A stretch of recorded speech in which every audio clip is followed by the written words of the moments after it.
Opa, meu parceiro, tudo jóia? Bem, hoje vamos adentrar em uma questão intrigante e cheia de mistérios do mundo ninja. Por que o Orochimaru temia o Minato Namikaze? O que fazia o lendário Sannin hesitar diante da sombra de um homem que sequer chegou a permanecer no posto de Hokage por muito tempo? Mas antes de mergulharmos fundo nesse enigma, já aproveita e deixe seu like, se inscreva ativando o sininho e se prepara porque essa jornada vai te fazer refletir sobre o que significa ser um verdadeiro herói e o que acontece quando se desafia o destino. O chakra está na sua veia, então bora lá! Vamos voltar no tempo, lá no fim da Terceira Guerra Mundial, quando Minato, o relâmpago amarelo da Folha, tomou o cargo de Hokage. O tempo que ele ficou à frente da vila foi curto, mas intenso. Uma chama que, apesar de breve, queimou bem forte.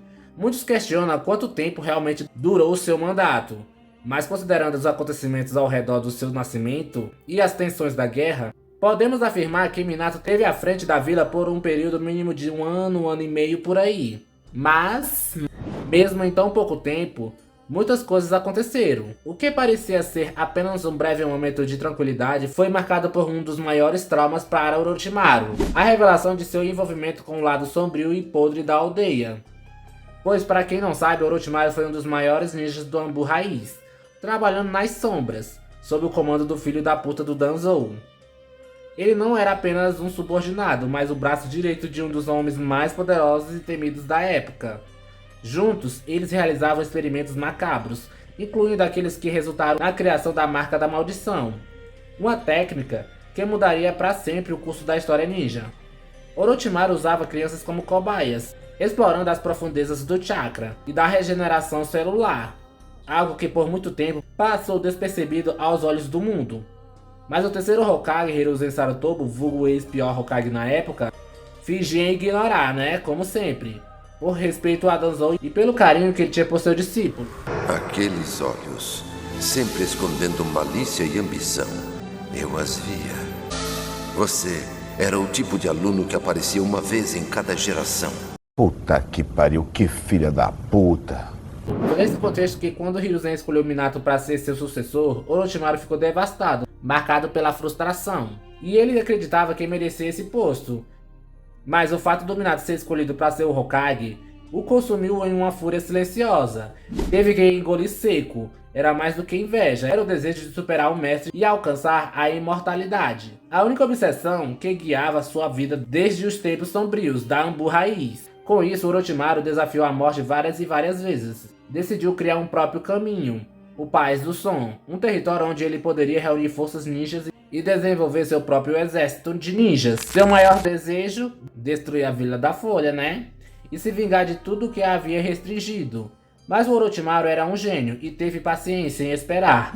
E a morte do Minato foi uma chance de voltar mais rápido para a aldeia e se vingar. Ele sabia que o jogo nunca seria vencido com pressa. O desafio de Orochimaru foi mais do que apenas uma batalha por poder, mais do que uma busca pela imortalidade ou pela destruição da Vila da Folha.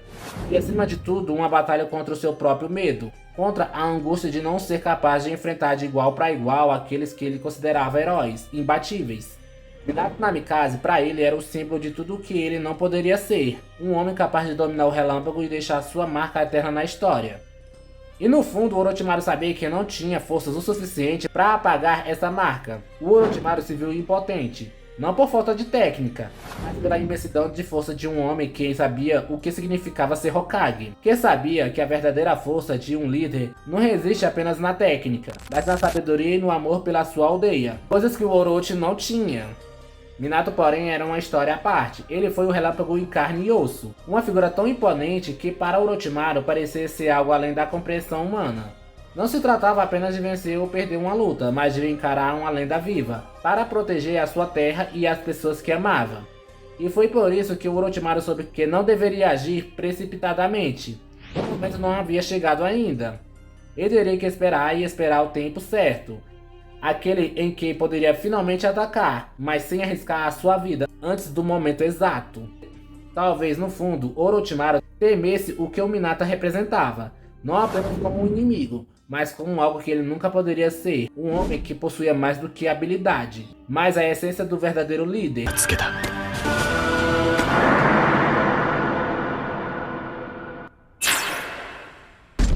まさかお前が木の葉の黄色い線香。とにかく逃げろと上官から教わったが。Minato possuía o que Orochimaru jamais teria, um laço inquebrável com seu povo. Uma devoção que transcendia a morte e o próprio tempo.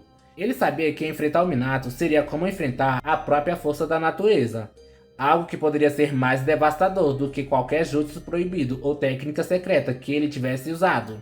E assim Orochimaru se escondeu nas sombras, esperando o momento certo para atacar. Ele sabia que não tinha chance, e cada movimento seu foi calculado com precisão. Porém, o destino, como sempre, tinha outros planos. Mesmo após a morte do Minato, a Vila da Folha não ficou vulnerável.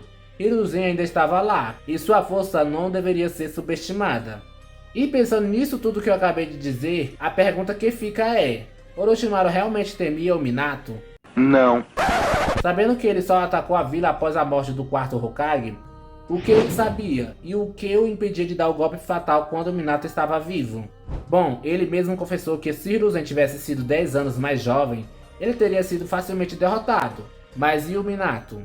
Orochimaru sabia que não tinha como enfrentar aquele poder. A força de um homem que em plena guerra matou milhares com a velocidade do relâmpago. Minato era um gênio, um herói a cada fio de seu chakra. Mesmo que fosse inexperiente em algumas áreas, sua habilidade era indiscutível. A Vila da Folha estava nas mãos de um mito, e o Orochimaru sabia disso muito bem. Mas como eu falei, o Orochimaru em sua frieza esperou. Ele soube que não poderia derrotar o Minato em batalha direta, e assim ele se preparou e recolheu forças. Até que finalmente chegou o momento. Em sua luta contra o Hiruzen, Orochimaru pagou um preço altíssimo. Mesmo com todo o poder adquirido ao longo de sua jornada, ele não conseguia vencer. Seus braços foi selado, sua confiança foi quebrada. O homem que se tornará imortal pelos experimentos perdeu o que mais prezava, sua superioridade. Mas bem, se o Orochimaru tinha mesmo medo do Minato, só o Kishimoto para esclarecer isso.